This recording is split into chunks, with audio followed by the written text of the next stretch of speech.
Mr Speaker, I deal first of all with the Imprest supply second for 2011-12 bill and say that really there appears to be nothing unusual about this bill, that it's a pretty standard arrangement for government to incur both capital and operational expenditure in front of appropriation, basically just to have a backstop to make sure that the laws around the Public Finance Act aren't broken, and it appears to be unexceptional.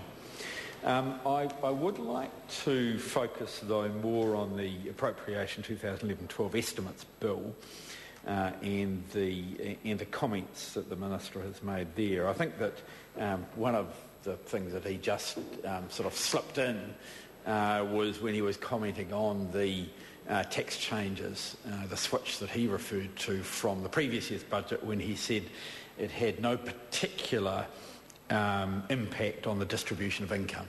Well, Mr Speaker, nothing could be further from the truth.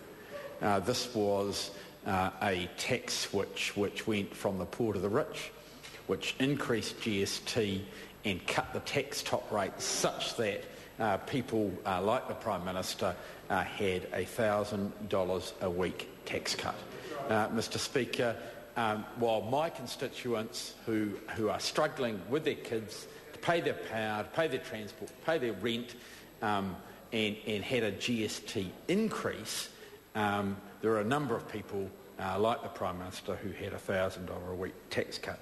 Mr Speaker, there also seems to be an element of surprise in the comments from the Minister of Finance as to the deficit. It's sort of like he couldn't quite work out why we have a deficit.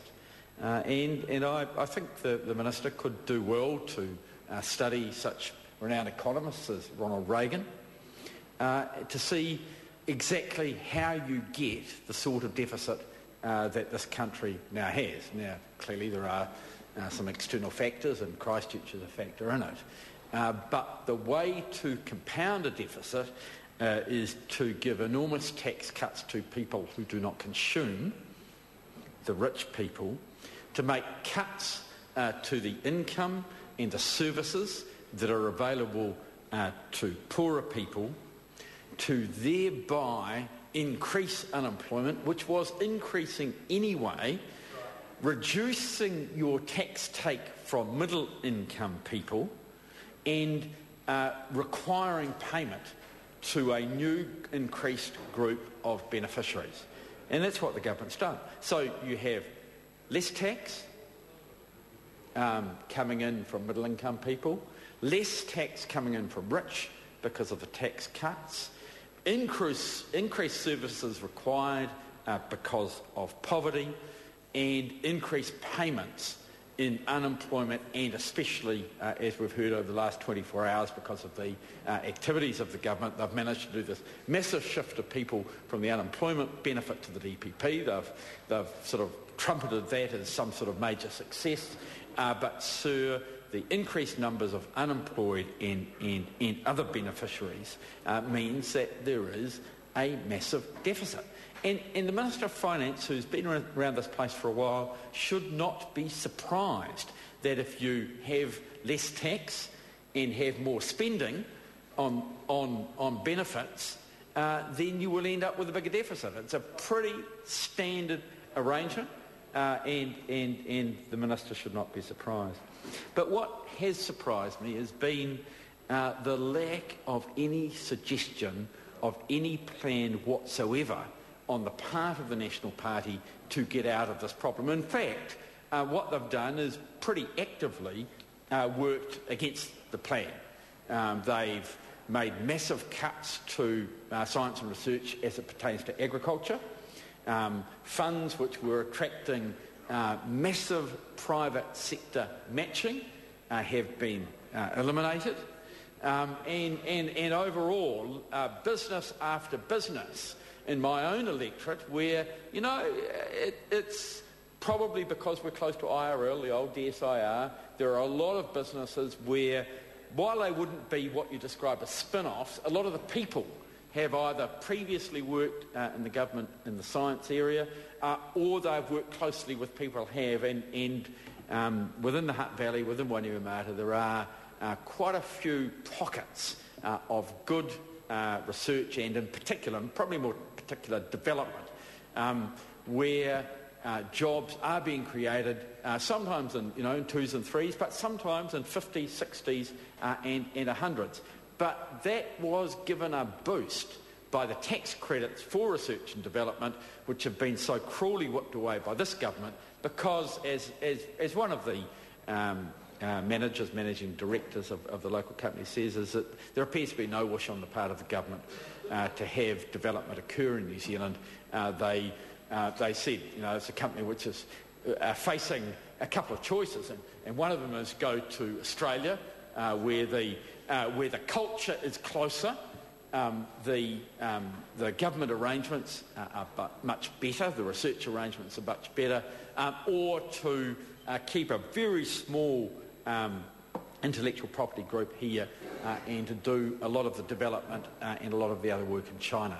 And Mr. Speaker, that is the story of far too many of our businesses at the moment. Mr. Speaker, contrast that with the policy and the plan which is developing and becoming clear from the Labour Party.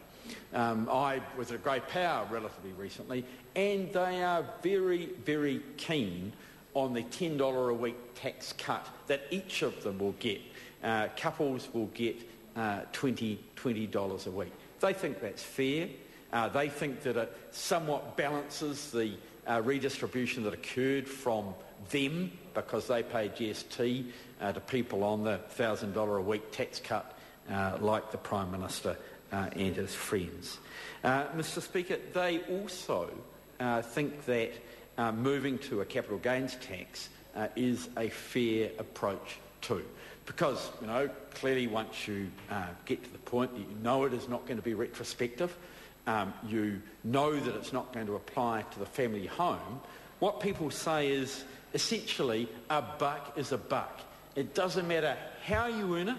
It doesn't matter if you earn it through capital gain or if you earn it, Mr. Speaker, through income. It should be taxable. And it is unfair for people like Sam Morgan, and in fact Sam Morgan says this himself, that it is unfair for his company to sell for $700 million and there not be any taxation on that. Of course, if he stayed in it, if he drew the money out of salary or dividend, then he would have to pay the tax. But in this particular case, and in many, many, many more like it, that taxation is not paid. Mr. Speaker, I'd now like to turn to reaction to the budget and say that Standard & Poor's, I think, got it about right. They have put New Zealand on negative credit watch, and Mr. Speaker, I want to say that we weren't in that flashy position to start with. I think it's fair to say that some of the expected upgrades that should have occurred have not occurred, and I think we are now just about past the point of believability as far as the Minister for Finance is concerned. That massive decrease in unemployment, that increase in productivity, that increase in wages, which for each of the last 3 years he's promoted as being just round the corner, Mr. Speaker, I think most of us understand that it is not coming at all.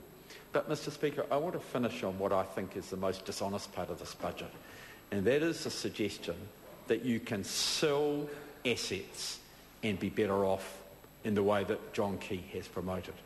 We all know, Mr. Speaker, as 90% of New Zealanders know, that you don't sell your house to rent it back. That is a sign of desperation.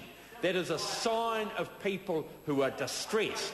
That's a sign, well, if you get sell your house to upgrade it, then you are buying more assets.